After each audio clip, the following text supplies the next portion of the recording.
I'm coming. Take your time, sir. I'm here. There you are. There's your smiling face. Well, if there was ever an individual in this local area that doesn't need much of an introduction, it would definitely be Reverend Soares. However, That's right. However, many of us know much about the Reverend's legacy as it relates to First Baptist of Lincoln Center, but I know there's a lot more to the legacy and the world of DeForest Soares. So would you mind starting out by giving us a bit more of a background of your extensive background in terms of your public life? Well, thank you so much. And before I do that, let me tell all of you how much I admire your work. When I was coming along, people got involved in civil rights and social change as almost a fad. It was in our blood, it was in our bones. Everybody belonged to something. You were either Black Panther or NAACP or Black nationalist or something. Everybody, no one belonged to nothing. And we had leadership. We had, radical leaders. We had moderate leaders. We had all grassroots leaders. And I lived long enough to see that culture, that ethic boiled down to a faithful few who go to the meetings, who do the research, who fight for the causes, who speak truth to power. And that's why I've always tried to do what I could, but I can't tell you how much I admire your work, because I've lived long enough to understand the impact made by people in future years and to future generations. So thank you, all of you collectively. Thank you for what you do. I'm honored that you would even ask me to come and participate. I'm almost zoomed out, but there's not enough Zoom to keep me away from you.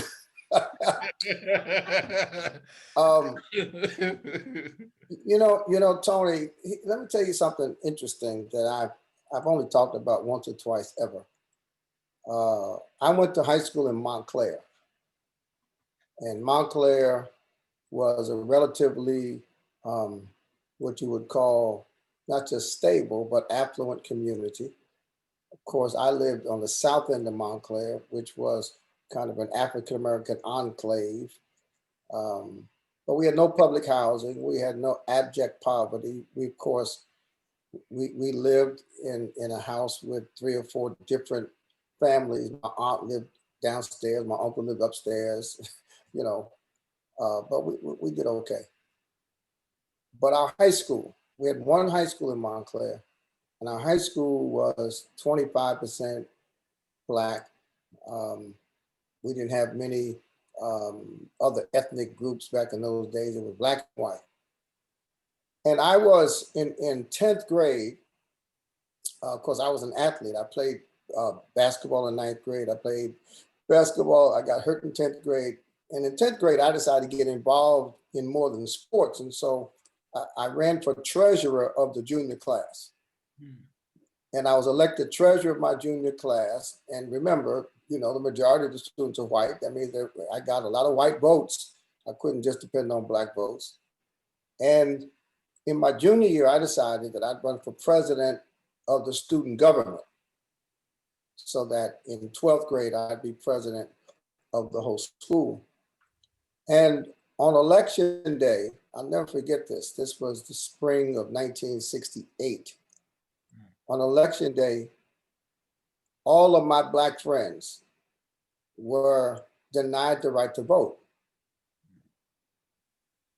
Now I'm talking about the spring of 68. Malcolm X had been killed 3 years before. Martin Luther King had just been killed a few weeks before. And all of these Black students show up to vote. And in our school, they used actual voting machines. Some of y'all are too young to remember voting machines. You had to pull the lever and go behind the curtain. And it was very unsettling for us And here's what happened. Not only did they use voting machines, but at Montclair High School, students had to register to vote in student government elections. And I'm telling you, at least 90% of the Black students didn't know that, just didn't know it. And at least 90% of the white students did know it. So the white students voted, and they weren't allowed to vote because they were white, they were allowed to vote because they were registered. And the Black students weren't denied because they were Black, they were denied because they weren't registered. So of course, I lost the election because all my, the margin of victory was in my Black votes. But after that election, a few of us got together and we decided that if we've all been in the same school for 2.5 years, and most of the Black students didn't know that, and most of the white students did know that, what else do the Black students not know? And we decided to form a Black student union at Montclair High School. And the purpose of the Black Student Union was to inform Black students about everything they need to know, but for some reason, we just didn't seem to know it. And I tell you that story because that's really what awakened me to the disparities that can exist among people who otherwise look equal. It's what motivated me to engage and not just sit back and complain when something bad happens. And from that experience up till today, I have been working on some project to make sure Black people have access to and information about resources that other people just seem to get. And I know there are systemic reasons, there are historically structural reasons, and that's why there'll always be a need for an NAACP. But that's how I got started. It was that moment in school that I became an activist. Wow. I did not know that story, and I have heard you on numerous occasions. So thank you very much for sharing that. And I don't quite know exactly when you joined the call, but just before 7 o'clock, Bruce had asked me to give a little report on voting, and I made an appeal to the young people who are on this call tonight. And there are young people on this call, Reverend Soros. And I made the appeal about how they're being targeted, specifically targeted to depress their votes. For those of you who heard me speak, you just heard a firsthand account from someone who lived it and took matters into their own hands. So Brian and Sabrina and Amir and others, please take that to heart. So thank you, Reverend Soros, for sharing that with us. I know that there are many other aspects of your life that are important, but we do want to move into the meat of the matter. But things like you were the Secretary of State for New Jersey. Yeah. Were you the first Black Secretary of State, Reverend Soros? No, I was the first Black male. I succeeded a Black female. Her name was Lorna Hooks. And one of the reasons most people don't know that is because she wasn't from New Jersey. She came to New Jersey to help Christy Whitman politically. And then because Christy Whitman knew so few Black people, she just took one of the 3 Black people she knew and made her Secretary of State. Nice lady from Virginia, but she was the first Black Secretary of State. And I don't want to go too deeply into this, but one of the things I had to fix when I was Secretary of State was this issue of elections, because while my predecessor was the Secretary of State, the governor's office moved elections out of the Secretary of State's office into the Attorney General's office. Now, let me tell you why that was so sinister and why it was so offensive. If you have an infraction, if we discover that there are voting irregularities in New Jersey, and we file a suit against the state of New Jersey, the person who will defend the state is the Attorney General's office. So if the elections office is under the Attorney General, And the defense attorney is under attorney general. It's a conflict. It's a governmental conflict of interest because the attorney general, as the chief elections officer, will be the defendant in a lawsuit that his own staff is defending. And most people didn't know that. And again, I don't want to go into the details, but while I was there, what I was able to do was to orchestrate. I wrote a long memo to the governor explaining to the governor why this just could not be, and to make sure it didn't look self-serving as if I just wanted to have more power. What I did was set it up so that when I left office, the Office of Elections would go back to the Secretary of State's office, which is why today the Secretary of State is the Chief Elections Officer of New Jersey. I hope that you don't mind taking this walk with us, but it's, No, I I'm think here to it's walk. important. I'm here to walk with you. Thank you, because these, you know, you're in a unique position to help us in the community understand some of the issues that we're going through today and to relate them back to how things work and how to go about it. So there's a couple of 3 areas we'd like to have you talk to us about this evening, Reverend. I'd like to start though with the COVID-19 effort, because you and the church are spearheading an effort around that in our community. Would you please share with us what that is and how it's going? Yeah, as we could have predicted and as we saw, African Americans and low income people were disproportionately impacted by COVID-19.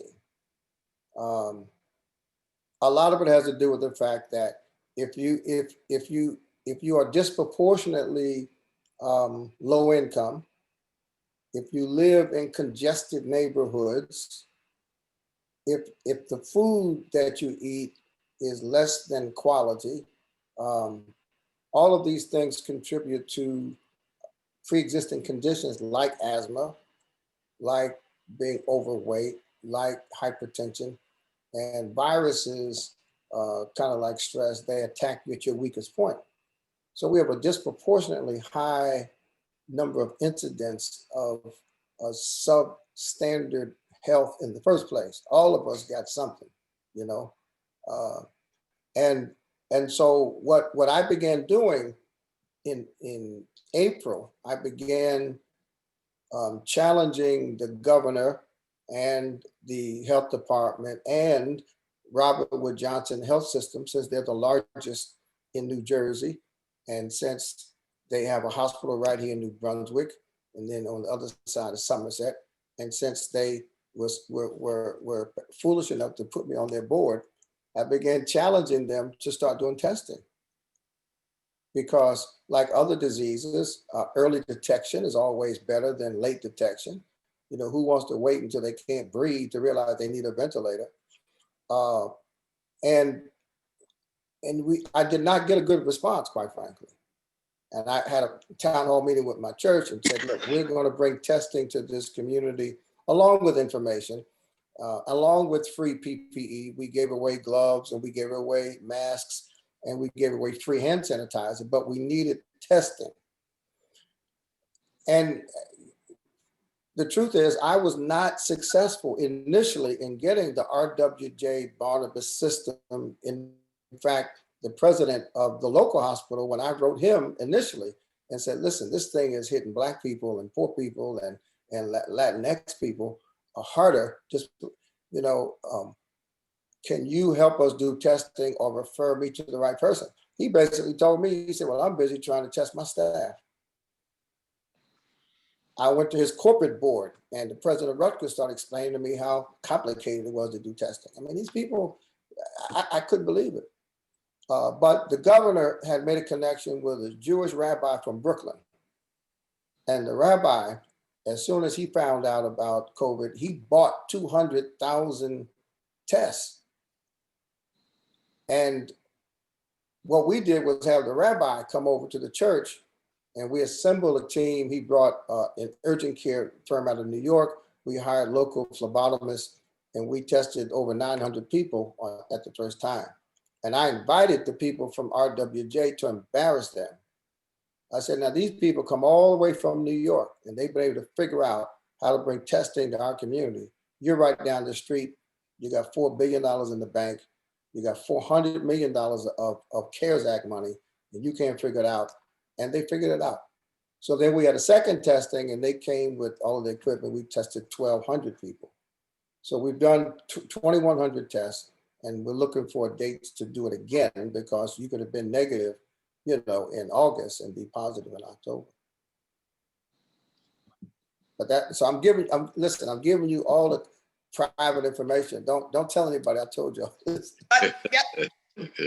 Your secrets are safe with us. This is family.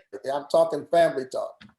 We are definitely family. And it's also very important for the community to understand perseverance on your part and the part of the church and others to support the community effort. So it's to be applauded, definitely. Before I get into like the really meaty subject, can you spend a little time bringing us up to date on the redevelopment efforts that have been going on in the Franklin Township area? I know for years and years and years, you've been a big part of what that plan is. And I'm just not sure where it stands now. Yeah, unlike New Brunswick, that has a long history of redevelopment, some of it, I think, very wholesome. Some of it, I think, could have been done much better. Not in terms of brick and mortar, but in terms of people and human needs. What everyone should know is that when we talk about New Brunswick, I kind of stake the claim on the neighborhood around our church. I mean, you can't fight every battle, and you can't be involved in everything. And so we kind of left downtown New Brunswick to the politicians and DevCo. But in terms of below the cemetery, on the New Brunswick side, all the way over to Hamilton on the Franklin side, we said, look, this is the First Baptist neighborhood. I mean, people can walk to our church. And when we did our research, we discovered that that neighborhood, unlike downtown, that neighborhood didn't have a place to buy food. The neighborhood had high crime. The neighborhood had inadequate schools. When I got here in 1990, the children that lived in public housing behind our church were not allowed to play in the park right behind the public housing. They weren't allowed to play there. What the city did was they gave permits to the citywide softball league. And by the time the summer came, the town had already given permission to the softball league to use the park every day. And the Black people who lived in the neighborhood could not play in the park named after a Black cop, Naaman Williams. I couldn't believe it. It was like going to Mississippi. But anyway, so we put together a strategy to bring about economic and social revitalization in the neighborhood. We took over some abandoned buildings. We took over a building in New Brunswick and turned it into a health clinic, and that's where St. Peter's works now. We took over a bank building in Franklin and turned it into, well, at first it was an after-school center and community college, and now it's senior housing and county social services offices. We took over the lot across the street where we've been approved to build more senior housing, because we have 100 people waiting list just on our property. We helped the township put together a redevelopment agency. And so all of the new housing that's been developed along Route 27 is affordable housing built by developers that we invited to come and implement the plan that we put together. We had both New Brunswick and Franklin do new parks. And so the Archibald Park on the New Brunswick side, the Williams Park on our side were new parks with swimming pools and basketball and tennis. We had the city commit to doing $13 million in renovation on the New Brunswick side, on Van Dyke Avenue. What's that school, Bruce? It's K through 8. I'm Right getting there, old. right there next to the park. Yeah. Yeah. So we did that. We convinced the mayor of New Brunswick to put the New Brunswick High School on Route 27. We owned the land, but we didn't know what to do with it. And so we were able to negotiate and file a lawsuit against the city, but we ultimately negotiated to sell our land at market value for the construction of the new high school. Um, um, and I just took over the old post office on Franklin Boulevard. We're turning that into offices and an after school program for kids interested in media production. We're putting a video production studio in the back of the post office. And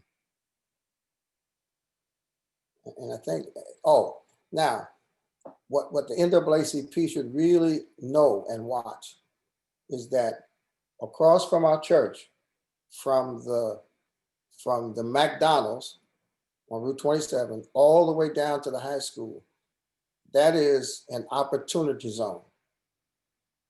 And opportunity zones give very wealthy people significant tax breaks for investing money in those zones. And around the country, in many instances, they have gotten tax breaks to invest in low-income neighborhoods, to gentrify the neighborhoods and drive low-income people out. And as you know, Robeson Village is across the street, and that's the bulk of the population. And then there are a lot of Black homeowners down closer to the high school. And I have talked to the mayor about an opportunity zone strategy that will have no dislocation, no gentrification, and renewal. And you know, I won't be around long enough to see it through, but I'll be happy to work with the committee to make sure you know, and my successor will know what the opportunity zone can be and should be along that strip in New Brunswick. So, you know, that's kind of a high level update. And, you know, I'm proud of the work because no one who lived in our neighborhood before we started this redevelopment was forced to move because of the redevelopment. No one. Anyone who moved wanted to move. No business had to move. No one was dislocated. We've attracted and done $500 million worth of new development in 25 years, and no one was displaced. And all the new housing is affordable housing. Tremendous accomplishment. And I just, I'm really trying to figure out, you know, what do you do with your time? I'm just, you know, baffled by how much time you have on your hands. You're not doing very much at all. My wife, an hour ago said to me, I think I need to make an appointment to meet with my husband. I believe that. I believe that. I mean, I'm here all day, but it's all this Zoom that's killing me. You know? Understood. Well, you're sought after. You know, Pastor Soares, I know that you know that our organization has benefited greatly over the years with having First Baptist members become part of the leadership team of the NAACP. There's one right there. Many There's years. one over there. I see. That's right. That's right. There's some right there. And we join First Baptist in mourning the loss of Dick Barber. He was also a past president of our branch, and it was a shock to hear it. So we want to join you officially, our family to your family. Yeah. In recognizing that. Well, and you know, speaking of Dick Barber, I should have mentioned this sooner. You know, Dick was our first COVID-19 death. And Dick went to the hospital in the morning. He was diagnosed at noon and died that same afternoon. So that was one of the main reasons I dove into this response, because I couldn't believe it. You know, we stopped having live services the second Sunday in March. Third Sunday in March was our fourth Sunday in March. I was in Atlanta at Dr. King's church on the second Sunday in March, or the third Sunday. Fourth Sunday, the men's choir sang, and Dick was in church.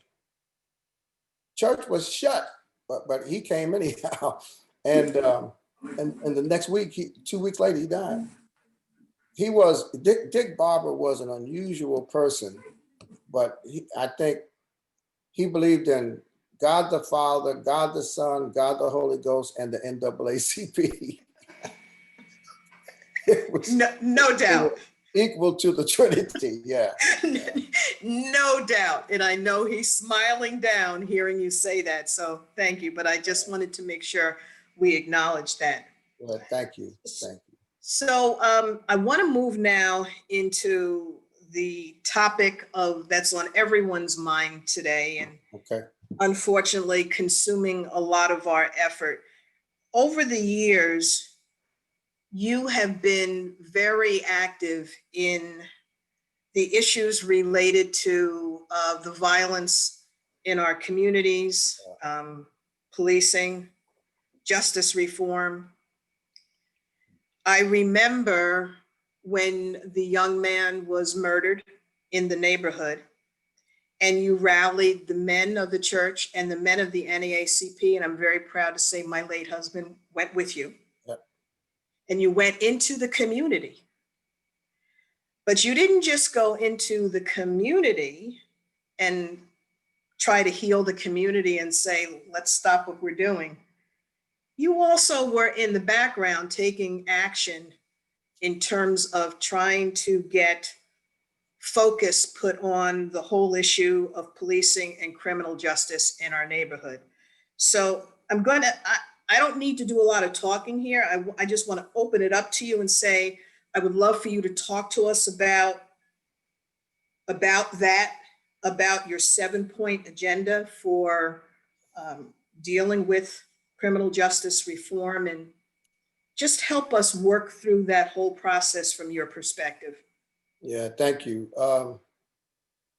I'll say on an introductory basis, my experience now after all these years is that the power structure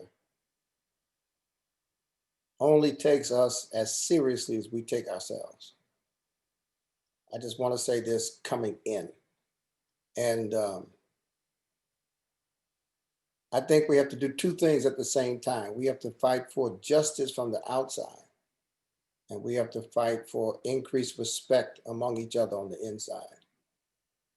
Because as long as the violence between us, and I'm not just talking about gun violence among kids, we Black people, we can't be angrier at each other than we are at the people that create these conditions in which we live. And it's just when I look at Twitter, I mean, listen, you can disagree with me, but you don't have to cuss me out and talk about my mother and threaten my children. You know what I mean? We're just angry. And we ought to be angry, but we ought to be angry in a way that causes us to, like you all do something positive because of what you're angry at, but just don't destroy other people. So I'm just so concerned that as long as we have the high rate, I've done one funeral in 30 years I've been here. I've done one funeral of a kid shot by a cop, Sean Potts. Y'all remember Sean Potts back in the day? I can't even count the funerals I've done of kids, almost all male, shot by other kids. All right, so now I had to get that out. Now, having said that, it was 1975, and we were in East Orange, Black mayor, Black city council, and they have a police commission in East Orange, appointed by the mayor, 4 people who oversee the police department. And a white cop shot a Black kid. In fact, y'all know the name Bishop Donald Hilliard. This kid was best friends with Bishop Hilliard, the young guy.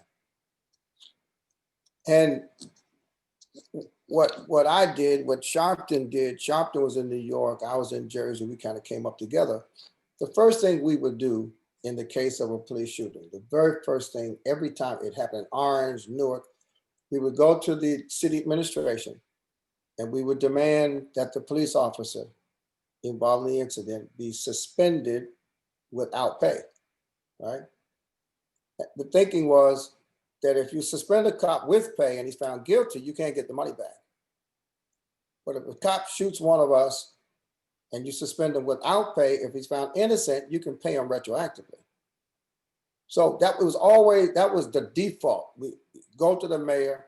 And of course, in East Orange, we had a white cop shot a black kid unarmed. Everyone knew he was unarmed. I think he reached for his license or he reached for something and he said he thought it was a gun. And that black mayor would not suspend the cop without pay. so I think early on, I got a sense that the police culture and the policing issue was bigger than race. I couldn't believe it. And of course, I was 24. I couldn't believe anything at 24. But I tell you what I did learn, because it was so intense, what we did, we set up our own community kind of, I forgot what we called it, but a community police commission. And we had public hearings in churches around East Orange with 3 public, and we had people come. We had a court reporter, stenographer to take notes like a real public hearing. And we had people come to testify publicly about the experiences they had with the East Orange police. We demanded and threatened to sue to get a copy of the police manual. How are these people trained? And we discovered in East Orange back in 1975 that in the training manual, it gave police permission to shoot warning shots. I'm like, how can you tell a law enforcement officer that it's okay to fire a bullet in the air? The bullet has to come down somewhere. So we learned all these things. So what we did was we went through the entire police manual and wrote suggested edits, and we lobbied and worked hard and went to the police. All I'm saying is that was 1975. 1979, we had a shooting in East Orange, New Jersey. NAACP really led the protest there. I supported them by working with the young people, and we sat in the mayor's office for 3 days, and we wouldn't leave until either the mayor terminated the cop without pay, or suspended the cop without pay, or the county prosecutor indicted him and he was indicted, and so we ended. So that's how far back I go in dealing with police community issues. And that's why when George Floyd was killed, there were 7 things, and I hope I can remember all 7 things I said to the activists, the young people who were really passionate. If you really want change, there's 7 things you want to consider. And the protests can't last forever, but you've got to have some concrete requests. Thing number 1, this is not the right order. Thing number 1 is this: there's got to be a national database of police who have been terminated for disciplinary, for brutality. We had a cop in New Jersey that was fired for beating up people, went to New Mexico, got a job on the police department. Now in New Jersey, in the last 30 years, we've been able to get the state. You can't go from East Orange to New Brunswick without New Brunswick knowing why you left East Orange. That's New Jersey. But you can go to Wilmington, and you can go to Atlanta. And so the first thing, we've argued for, and the Congressional Black Caucus actually put this in their proposal, there ought to be a national database to protect communities on the East Coast from cops on the West Coast that left there because they shot somebody or they were doing something improper. So that was thing number 1. Thing number 2 is we've suggested that cops get checked regularly psychologically, you know, we have high incidence of drug abuse and alcohol abuse among police, high incidence of domestic violence. This is Domestic Violence Awareness Month, and there are many people who are married to law enforcement who are just in prison at home. And so we said that psychological and other kinds of tests should happen after they test them when they're hired, but 3 years later, they could have post-traumatic stress because of some incident. They could have developed a drug or alcohol abuse problem. And we ought to know that. These people work for us. They're carrying guns. So that was one of the things that we said. The other thing we talked about was training, of course, you know, and training. Look how communities change. Look how different New Brunswick is today than it was 30 years ago. Look how different Franklin is. Franklin High School is 85% Black. New Brunswick High School is 85% Latino. Things change. And if the last time I was trained with my gun and my badge was 20 years ago, I haven't been trained for the right now reality.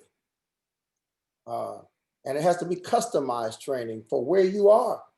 Training in Willingboro is different than training in Cape May. All right, so we talked about training. What else did I talk about? Of course, we talked about electing people to office who will make this a priority after they win. And that, of course, that involves what you do, and that's holding people accountable. But you know, these politicians will say anything to get in office, and then they get in office and get total amnesia. Black and white politicians. That's 4 things. Now, what were the other 3 things? Let me find it. Well, Reverend Soares, you can take this conversation where you want to. I was just acknowledging that very wisely after the George Floyd situation, you had a public statement in which you said some very wise words. So while you're looking that up, I was wondering if you could share with us how you see things changing as a result of the change in the police department in Franklin Township. But you know why I did that? I did it because, listen, I'm an activist. I love protest. I love activism. But at the end of the day, we need solutions. Protest is designed to bring attention to a problem that otherwise would be ignored. And protest is also designed to press for solutions. Dr. King was the prince of nonviolent strategy, but his strategy was not just protest. His strategy was always aimed at some legislative or other kinds of solutions, and we have got to propose and support solutions. Oh, here's the other thing. I got it.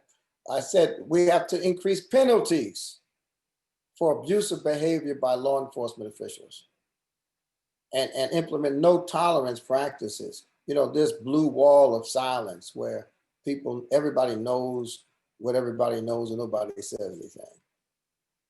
I talked about creating independent commissions. You know, and I'm not talking about a citizens complaint review board per se. What I'm saying is that there ought to be an independent board or commission or committee that looks at training manuals, procedures, and practices, and gives quality, community-based input to the process.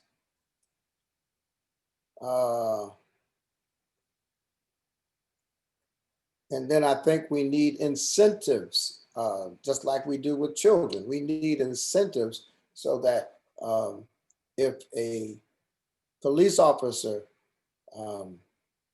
breaks the blue wall of silence and comes forth with information about one of his or her peers, we ought to give them a little bonus or something, because it's hard. It's hard to get police to testify against police. But again, I was motivated by this because these young people have not been trained. You know, back in the day, NAACP didn't just protest. NAACP trained people to protest. And what I love the enthusiasm and the passion of this generation, we've gone all these years without any training, and I'm afraid that their hopes and their dreams and their passion will be dashed with disappointment because it takes more than protest to win. It takes more than noise. It takes more than hashtags. It's a process. Change is a process, and it takes negotiations. It takes strategy. It takes sometimes years to bring about one change. And I just want young people, to have access to my years of experience, and I want to be available to make sure if they're going to go out there on those front lines, which they're doing, I want to make sure they have as much information as I can help them have before they go. Thank you. So where are we today? How do you see it? I mean, there's been such change that has occurred in terms of the police department, the relationship with the prosecutor's offices, and it's always interesting between the sheriff and the prosecutor and things of that nature. And from where you view the world, just give us where you think we are today. Wow, the world.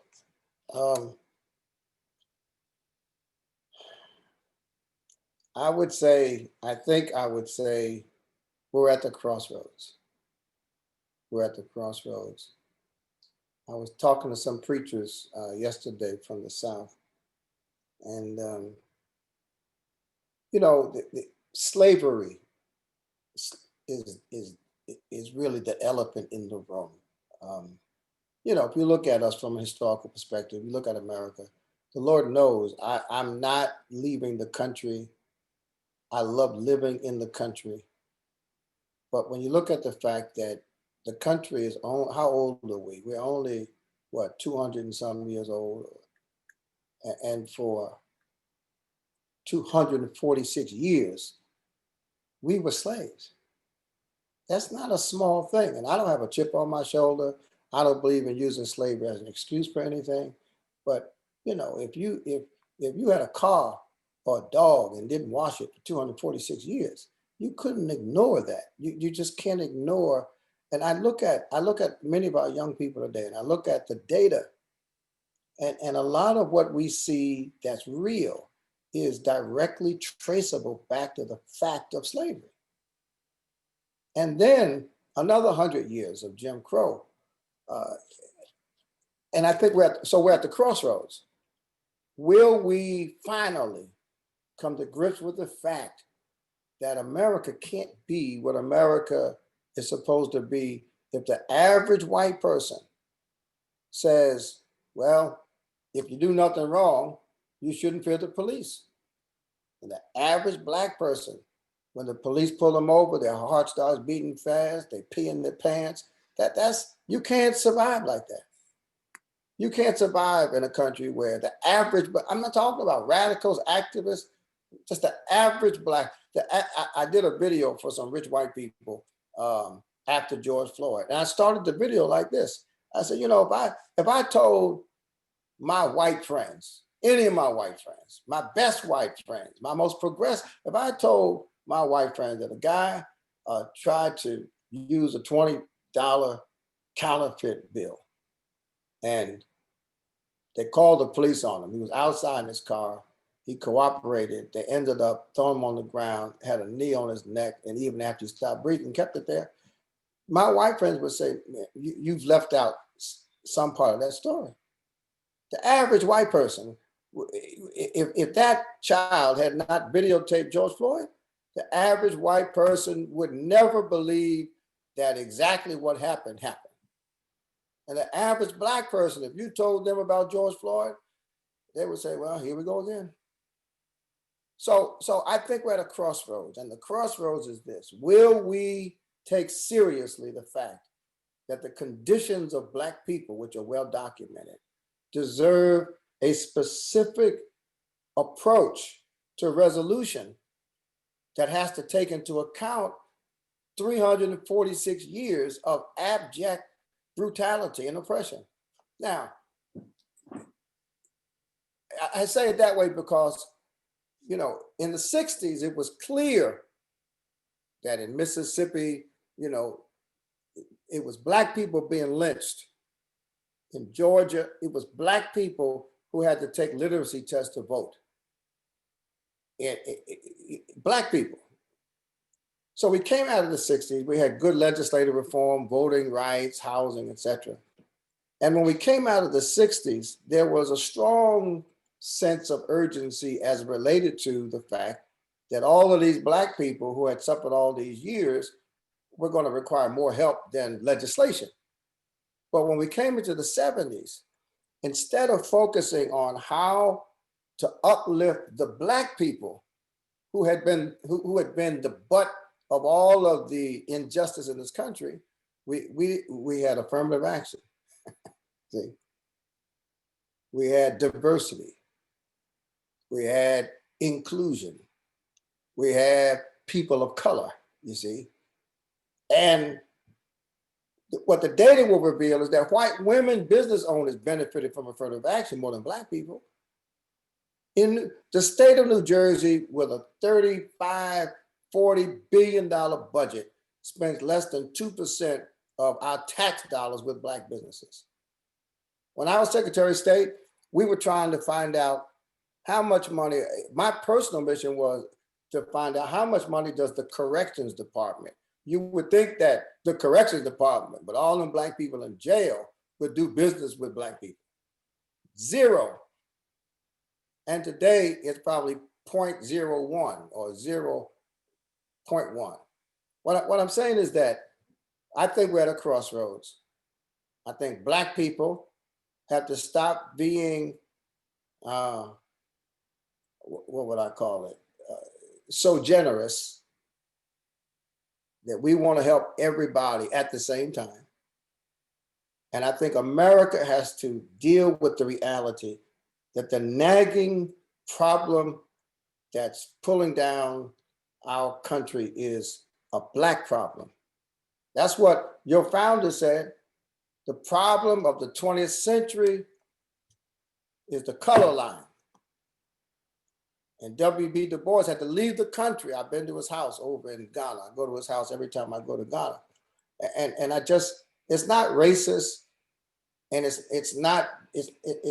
I'm not saying Black people are better than other people. What I'm telling you is that you can't have the kind of data that in every category, we die younger, we're incarcerated at a greater rate, we don't finish school, and when we do, we still can't read. We're still the last hired, the first fired. And I just, you know, I have a national program called D-Free, and I am unabashedly trying to get Black people to understand money. So I think we're at the crossroads, and I was just on the phone before this meeting with a corporation that's having some problems, and see what these companies do. These companies will get caught doing something bad to a Black person, but the solution is diversity, you know, and everybody, just whosoever will come on, you know, Indians and Asians. And what I'm saying is that what's true, my theory is if we can make sure every Black family has a livable wage, every Black child has a quality education, every Black family has access to healthcare, you know what I suspect? I suspect that when Black people are all right, everybody else is going to be all right. No doubt. And New Brunswick, listen, not just Dick Barber, but Roy Epps. Roy Epps, when I came here as an 18-year-old college student, Roy Epps was fighting for Black people. And poor Roy has worked his fingers to the bone over there on Remsen Avenue. And what's happened is that the Black population in New Brunswick has been dispersed. Yes. Well, that's not a solution. A solution for Black people is not to get rid of them. and move them over, give them some Section 8 vouchers and move them someplace else. So I think we're at the crossroad. Listen, I am more explicitly passionate about this issue than I've ever been. And I've been a Black nationalist. I've been a Black Panther in my young years. I was almost a Black Muslim, but my father would kill me if I came home selling bean pie with a bow tie. But I'm telling you that if we don't figure this thing out, we don't. America will be surpassed in every category because there's too many of us. We're not leaving. We're not going anywhere. And if the NAACP is not successful in protecting the rights we have and building opportunities for our children, it's going to be a failed experiment. This country is going to be a failed experiment because we weren't able to resolve the lingering deficits caused by slavery. I believe that. Well, you're certainly in a position to speak, and appreciate very much hearing your perspectives because you've traveled the road. I mean, you've walked the talk. So I thank you for that. And you've been very generous with your time this evening. But we like to ask our members. Please ask questions. Would you mind if anyone has a question for you, opening it up to anyone who might have a question for the pastor? Please do. I'm home. My dinner's right over there. I don't have to go anywhere. If you have a question, please unmute yourself. I know we've covered a lot of ground this evening. Y'all must not have had dinner. You ready to go eat? Well, I don't think it's that, Reverend. I think it's because you covered the topics so thoroughly and provided a tremendous amount of insight. And I am very, very happy that you joined us this evening.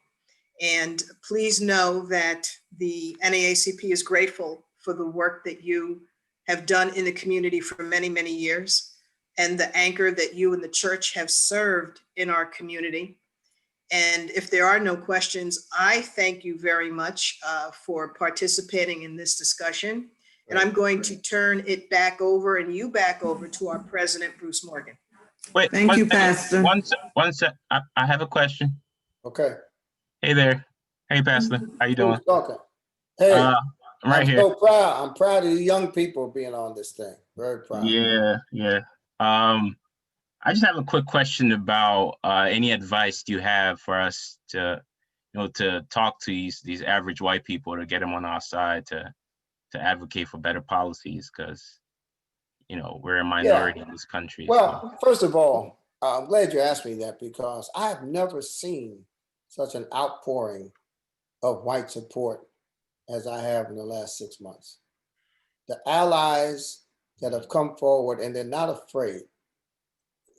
If I'm not wrong, in the 2,000 cities where there were protests after George Floyd, the majority of those protesters were white. That is very significant, and not just young white people, but young white. You see, I think you can't grow up listening to Jay-Z and watching LeBron James and laughing at Chris Rock, and be a hardline right-wing nut. You just can't. And it's true. I mean, the culture has been so infected by Black people that I think our white allies are going to make the difference. The key is to have strategies. The key is to have strategies that we can all participate in. And as I was saying at the very beginning, not be angry at people if they can't execute the exact strategy that I execute. Right. The other thing we have to do for white people is we have to explain the difference between systemic racism and universal racism.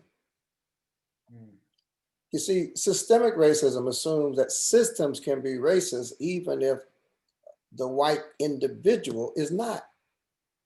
Just because you have systemic racism, that doesn't mean all white people are racist. That's universal racism. Systemic racism says a black person can be abusive and oppressive in a system that's racist.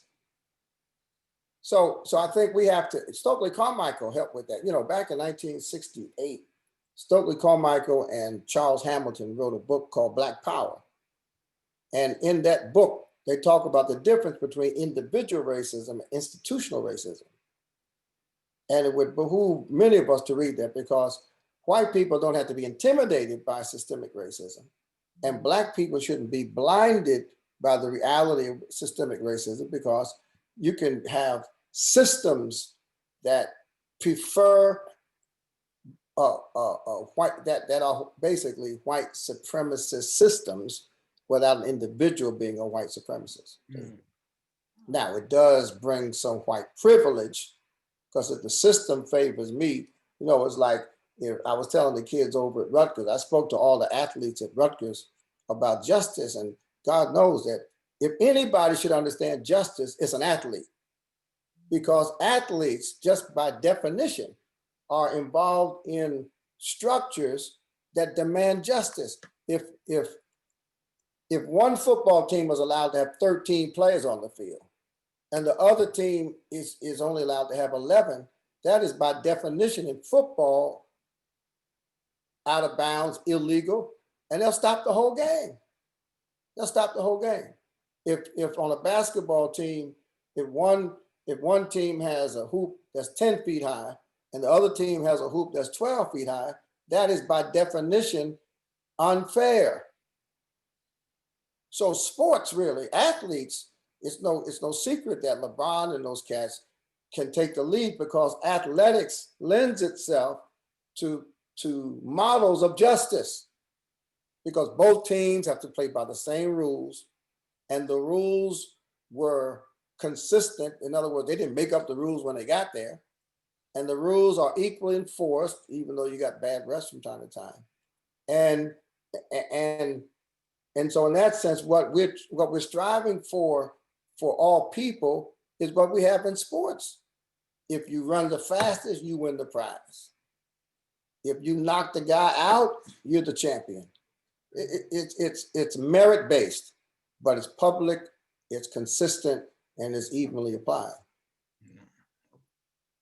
Okay. Yeah. Pastor, we do have one more question. Okay. Viola?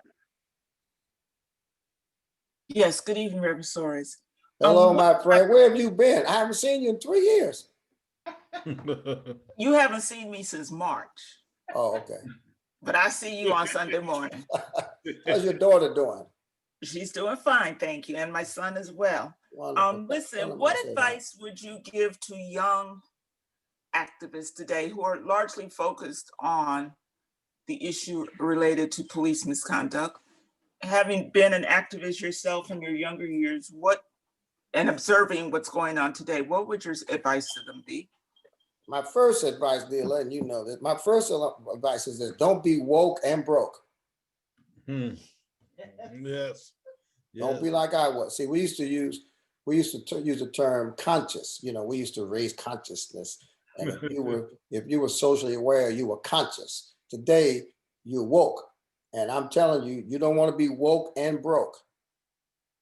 Because the struggle is long-term and you still have to pay your rent. You still have to save for retirement. You still want to donate to the NAACP. And, you know, if consciousness were capital, NAACP would have plenty of money. NAACP is always broke. That's right. Because the people who should be writing the checks to make sure our organizations have the resources either don't have the money, won't give the money. So my first advice to young activists: learn about money. Learn how to make money, learn how to save money, learn how to invest money. You know, all of us are on Zoom now, it's October. If somebody had told us to invest in Zoom in February, all of us would be paid.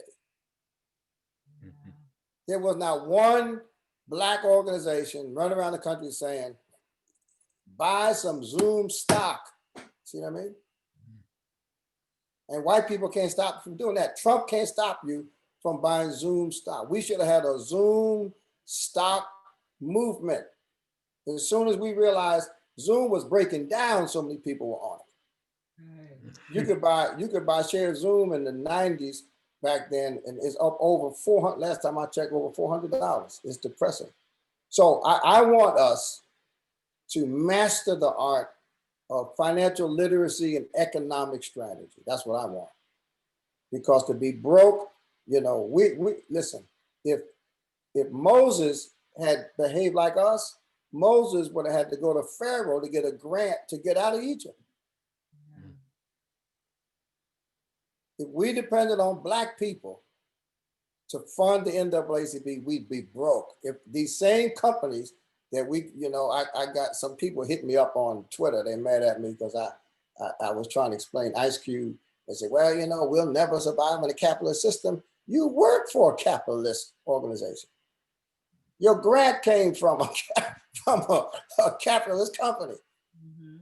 You drive a car produced by a capitalist.